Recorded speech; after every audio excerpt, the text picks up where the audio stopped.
নমস্কার। এই মুহূর্তের সবচেয়ে গুরুত্বপূর্ণ আপডেট। আজ সুপ্রিম কোর্টে ডিএ মামলার শুনানি আশাবাদী সরকারি কর্মচারীরা।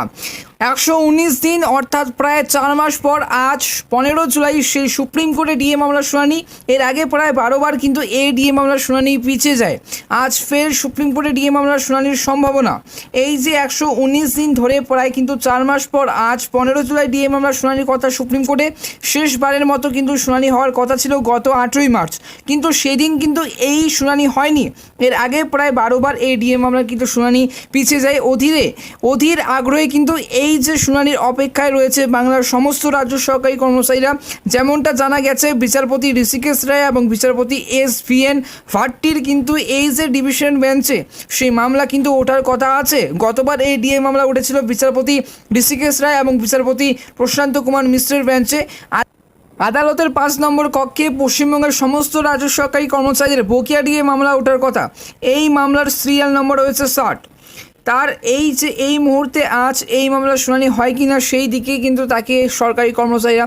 তবে এই মুহূর্তে প্রসঙ্গত কেন্দ্রের যে সমতুল্য এবং বকেয়া মহার্ঘ ভাতা বা ডিএর যে দাবিতে কলকাতা হাইকোর্টে মামলা করেছিলেন রাজ্য সরকারি কর্মচারীদের একাংশ।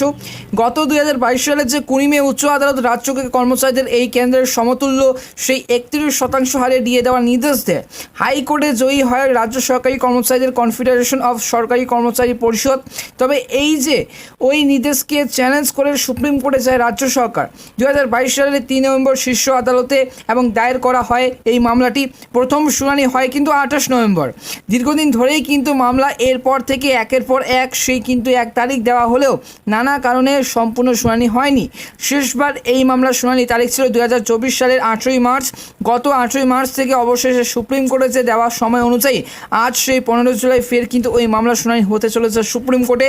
এই বিষয়ে মামলাকারী সংগঠন কনফেডারেশন অফ স্টেট গভর্নমেন্ট এমপ্লয়িজের আইনজীবী ফিরোজুর শামীম বলেন যে ডিএ মামলা যে এখনও পর্যন্ত আমরা 6 বার জিতেছি। সোমবার সেই আজ সুপ্রিম কোর্টে ফের রয়েছে এই ডিএ মামলার শুনানি। কি হতে চলেছে অবশ্যই জানাবো। তার আগে বন্ধুরা, আজকের এই ভিডিওটি কিন্তু অবশ্যই প্রথম থেকে শেষ পর্যন্ত দেখবে।